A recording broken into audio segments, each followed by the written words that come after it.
Dios les bendiga. Les saluda el pastor y evangelista Carlos Vera del Ministerio Cristiano Un Encuentro con Jesús, que preside nuestro amado pastor y obispo Nelson Aránguiz López. Debido a estos tiempos de tanta incertidumbre que nos ha tocado vivir, me he visto en la necesidad de poder traer un tema que tiene que ver con la escatología bíblica, y esperando que no solamente los hermanos puedan ver este video, sino también los amigos que puedan ver este video, porque lo que estamos viendo, esta pandemia, que no solamente ha azotado a nuestro país, sino que a muchos países considerados potencias mundiales, para nosotros, y según lo que relata la Escritura, no es el fin. Además, con esto no quiero decir, ¿cierto?, que los que creemos en la Escritura, los que somos hijos de Dios, los que hemos sido redimidos, lavados y limpiados por la preciosa sangre de Jesucristo, no andemos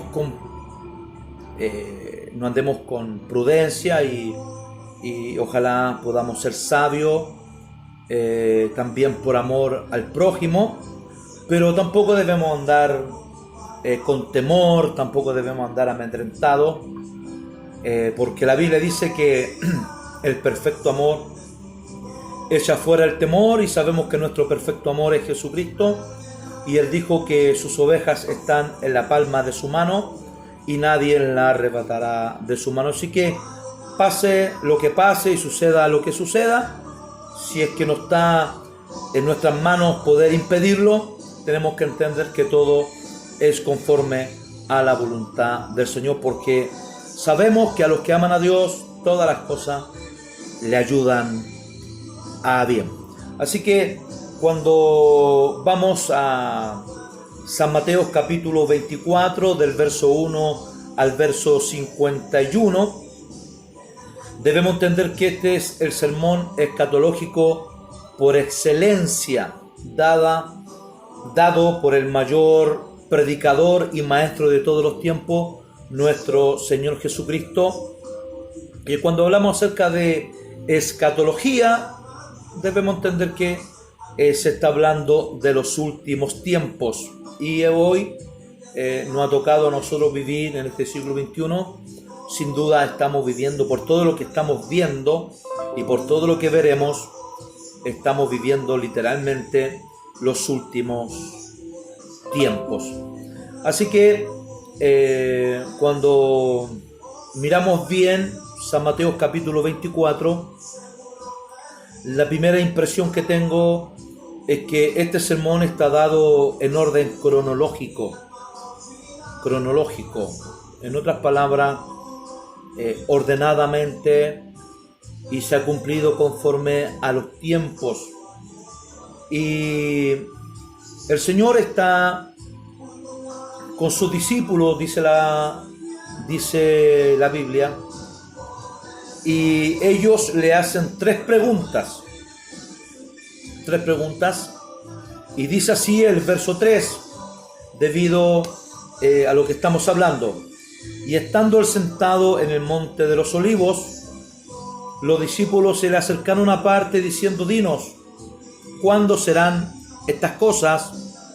¿Y qué señal habrá de tu venida y el fin del siglo? Bueno, estas preguntas, queridos hermanos, queridos amigos, se originan porque el Señor en los versículos 1 y 2 le está hablando acerca de la destrucción del templo, lo que le iba a suceder al templo de los judíos, que sus discípulos le están mostrando los edificios del templo.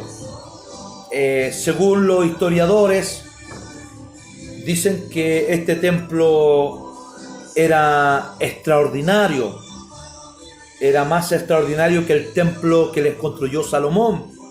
Este templo en la época de Jesucristo fue hecho por hizo Herodes el Grande, el cual lo pidió construir, donde invirtió muchos recursos materiales para poder construirlo y así poder congraciar con los judíos, ya que Herodes era mal visto por los judíos, especialmente por los judíos ortodoxos, porque Herodes era mitad judío y mitad edumeo. Y para poder congraciar con ellos, les manda a construir este templo que para ellos es la gloria. Es la gloria de ellos. Ellos se golpeaban el pecho hablando del templo. Era lo más espectacular que ellos tenían, el templo, y que en primera instancia es mandado a construir por Dios por medio de Salomón, para que se adorara a Dios, para que llegaran los oferentes a ofrecer sacrificio a Dios, pero se fue desvirtuando la visión de propósito de este templo y ya llegamos al tiempo de nuestro Señor Jesucristo, cuando los representantes, entre comillas, de Dios están haciendo dinero a costillas del templo, se están enriqueciendo a costillas del nombre de Dios, y allí donde encontramos a Jesús teniendo una actitud que a veces no logramos comprender y no estamos acostumbrados a verlo, especialmente en lo que narran los evangelios, pero el Señor tiene un propósito, porque Él dice que el templo fue hecho para adorar a Dios, que fue hecho para ser casa de Dios a las naciones, mas estos la habían convertido en cueva de ladrones. Entonces, el templo es algo espectacular, tiene piedras de color blanco, piedras grandes, cuadradas. El techo del templo es de oro, se podía ver a kilómetros, porque recordemos que el templo que Herodes les construyó a los judíos se encuentra en Jerusalén, y Jerusalén es un monte, Jerusalén está en altura, por lo tanto los oferentes, los que venían de otras ciudades a celebrar la Pascua, especialmente podían ver este edificio a cientos de kilómetros. Era algo impresionante. Cuando le llegaban la luz solar, especialmente a las placas que se encontraban en el techo del templo, esto resplandecía, que algunos dicen que llegaban a escandilar la vista. Así que era algo espectacular, y los discípulos del Señor están también, digamos así, llenos de esto. Le están mostrando el edificio, le están diciendo: mira qué grande edificio este, y prácticamente están llenos de vanagloria en cuanto al templo que ellos tenían. Y Jesús, en el versículo 1 del capítulo 24, le dice lo siguiente: cuando Jesús salió del templo y se iba, se le acercaron los discípulos para mostrarle los edificios del templo, ¿vio? Y respondió Jesús a los que le estaban mostrando los edificios del templo: ¿veis todo esto? De cierto os digo que no quedará aquí piedra sobre piedra que no sea derribada. Entonces, debido a lo que Jesús está declarando, lo que Jesús está profetizando en su mente anticipada, lo que le va a pasar al templo, nace la pregunta de los discípulos, y le dice lo que acabamos de leer: ¿cuándo serán estas cosas? Y quiero invitarle, hermanos amados, para que podamos leer en este mismo capítulo el verso 15 al 20 del mismo capítulo de Mateo 24, Y dice así textualmente, capítulo 15 al 20. Por tanto, cuando veáis en el lugar santo la abominación desoladora de que habló el profeta Daniel, el que le entienda. De ahí vamos a explicar este versículo un poquito más con la ayuda del Señor. Pero sigamos en el verso 16. Entonces los que estén en Judea huyan a los montes. El que esté en la azotea no descienda para tomar algo de su casa. Y el que esté en el campo no vuelva atrás para tomar su capa. Mas hay de las que estén encintas y de las que críen en aquellos días. Orad pues para que vuestra vida no sea en invierno ni en día de reposo. Debo aclarar un punto muy importante, de que muchos predicadores se toman de estos versículos para referirse a la gran tribulación. Cuando hablamos de la gran tribulación, estamos hablando del día de la ira. Estamos hablando del clima de la ira de Dios que vendrá sobre el mundo entero. Pero estos versículos no tienen asidero bíblico para decir eso, sino que lo que el Señor le está diciendo a ellos, y le está hablando literalmente cuando venga el asedio de los romanos. Recordemos que Jesús le está hablando primeramente de cómo va a ser destruido el templo. Y debemos recordar que cuando Jesús habla acerca de la destrucción del templo, esta destrucción del templo iba a ser, digamos así, hecha por los romanos 70 años después de esta profecía, 70 años después de Cristo, se cumple literalmente esta profecía. Los romanos, especialmente comandados por Tito, que después llegó a ser el emperador de Roma, pero en aquella época es el general Tito, y este tiene varios aliados que se levantan en armas en contra especialmente de los judíos, especialmente en Jerusalén, y la asedian, la cercan. Hay varios historiadores, en este caso uno de los que fue contemporáneo, Josefo, cuentan con lujo y detalles lo que fue este asedio. Fue terrible, a veces muy fuerte, muy crudo poder relatarlo, pero tenemos que hacerlo para poder respaldar lo que estamos diciendo y lo que Jesús le está hablando en estos versículos, porque este asedio demoró un buen tiempo porque los judíos no querían rendirse.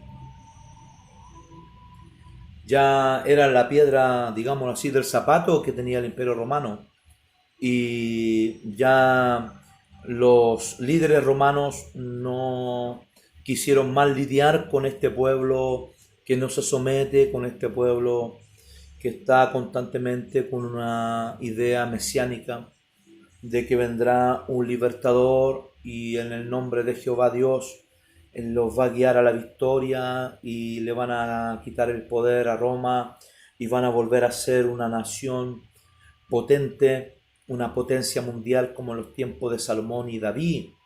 Por eso que ellos rechazaron a Jesús, porque Él no cumplió con esta ideología de Mesías que ellos tenían, porque recordemos que ellos están oprimidos por los romanos, ellos quieren liberarse de este yugo romano y por eso que rechazan a Jesús, porque Jesús no trae un reino terrenal, sino uno espiritual.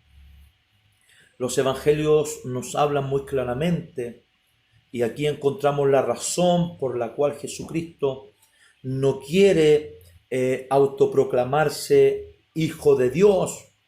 Usted no ve ningún versículo en la Escritura que Jesús se autonombra el Mesías, y esto tiene un trasfondo político, bélico, terrible, porque si Jesús en su época hubiera declarado que Él es el enviado, que Él es el Mesías, todos estos que estaban ya cansados, especialmente los celotes, que era un grupo revolucionario que pretendían tomar el poder por vía de las armas, del asesinato, de la guerra, de la violencia. Si Jesús hubiera dicho que Él era el Mesías, estos hubieran tomado de eso y se hubiera levantado. Por lo tanto, todo el ministerio de Jesús se hubiera troncado, y usted después se va a dar cuenta del libro de los Hechos, cómo después nombra a dos hombres que se levantan diciendo que eran los escogidos, y mucho pueblo judío los sigue en armas, pero ellos mueren y esos son esparcidos. Y esto lo cuenta con lujo de detalle Gamaliel, uno de los que le da el consejo a los principales religiosos, que no siguieran molestando a los que predicaban el nombre de Cristo, porque si eso era de los hombres iba a padecer, pero si no era de los hombres, ellos se iban a encontrar peleando con Dios mismo. Entonces, ya los romanos, no queriendo más soportar toda esta serie de rebeliones, siendo los judíos literalmente la piedra del zapato para ellos, se levantan, asedian, cercan especialmente la capital de Israel, que viene siendo Jerusalén, la Sión, la capital del rey, la asedian. Este asedio, como decíamos antes, duró mucho tiempo. La razón, porque los judíos no se rindieron. La razón era que ellos querían que se terminara todo lo que era el agua, los alimentos, y así al matarlos de sed, al matarlos de hambre, los judíos se rindieran y pudieran entrar de una forma, entre comillas, pacífica a la capital. Pero según los historiadores, no se rindieron, y se cumplen los versos que acabamos de leer cuando Jesús dice: ay de las que estén encintas, porque muchas mujeres, estando encinta, teniendo a sus hijos, empezaron a practicar el canibalismo, hermanos. Empezaron a comerse a sus propios hijos porque ya no tenían qué comer. Una cosa terrible. Los judíos empezaron a comer cualquier cosa que le era prohibida a ellos comer en la ley. Pero bueno, cuando los soldados finalmente lograron entrar a las casas que habían en esta capital, en Jerusalén, se encontraron con algo horrible. Se encontraron con miles de cuerpos muertos de hambre, literalmente, muertos de sed, literalmente deshidratados, completamente ya sin vida, dentro de muchas casas que se encontraban en esta capital. Y también se cumple literalmente lo que el Señor le había dicho, que no iba a quedar piedra sobre piedra de ese templo que era el orgullo para los judíos, donde cuentan que un soldado lanzó una flecha loca, como nosotros podríamos decir, entre comillas, una flecha loca encendida, y esta flecha originó un incendio en el templo. Nunca fue la intención de Tito de incendiar el templo, pero escuche bien, cuando el Señor dice una palabra, va a tomar todos los medios para llevarla a su fiel cumplimiento. Así que fue debido a este incendio que se origina en el templo, donde aquellas láminas de oro que estaban sobre el techo del templo empiezan a derretirse, a fundirse, empiezan a meterse entre medio de las piedras del templo, y los soldados romanos, para poder llevarse este oro, empiezan a botar piedra sobre piedra. Y como ya estamos recalcando que cuando el Señor dice algo, escuche bien, no hay hombre, no hay mujer, no hay diablo que pueda contradecir esa orden que el Señor nos está diciendo a través de su palabra. Es triste, pero lo que nos recuerda a nosotros que confiamos en la palabra, y ahora me viene a mi mente algo dicho por uno de los profetas llamado Balaam, que él, siendo inspirado por Dios, inspirado por el Espíritu de Dios, dijo que Dios no es hombre para que mienta, ni hijo de hombre para que se arrepienta. Él lo dijo y así será. Él dijo que no iba a quedar piedra sobre piedra, y pasaron 70 años y esta primera profecía se cumplió. La pregunta que yo me hago y que les puedo hacer a ustedes también: ¿se cumplirá la segunda respuesta que el Señor le da a ellos? ¿Qué señal habrá de tu venida? Y la tercera respuesta: el fin del siglo. La primera se cumplió. No quedará piedra sobre piedra, y así fue. No quedó rastros del templo.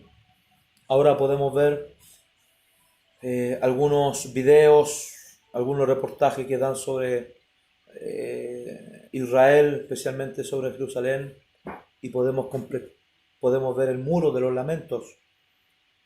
Esa es una huella, esa es una pared que da testimonio al mundo entero que eso fue lo que quedó de lo que era la gloria de los judíos. El Señor había prometido que ya no iba a vivir más en templos hechos por manos humanas, sino que ahora iba a vivir en el corazón de los hombres. Debemos estar atentos, debemos estar alerta, no por el coronavirus. Debemos andar, sí, prudentemente, debemos cuidarnos si es necesario, pero una de las mayores preocupaciones que debemos de tener, que cuando se habla de pestes, cuando se habla de terremotos, cuando se habla de guerra y rumores de guerra y de hambres y pestilencia, debemos recordar que son señales que se van a manifestar, pero no es el fin. No es el fin. Son señales antes de la venida de Jesús y antes que todo este mundo experimente uno de los mayores juicios que ha de venir sobre el mundo entero. Una tribulación que no vendrá, dice la Escritura, que no ha habido ni vendrá, no tiene precedente, donde Dios mismo derramará toda su ira, todos sus juicios en contra de este mundo, que en otras palabras ha superado en creces a las ciudades de Sodoma y Gomorra. Pero antes que suceda eso, debemos recordar que Él viene, y Él viene a buscar a su iglesia, y Él viene a buscar a los que le esperan, Él viene a buscar a los que le aman. Jesús dijo: cuando veáis estas cosas, erguíos y levantad nuestras cabezas, porque nuestra redención se acerca. Dios le bendiga, queridos hermanos. Con la ayuda del Señor estaremos haciendo un segundo video para explicar las señales de su venida. Dios le bendiga.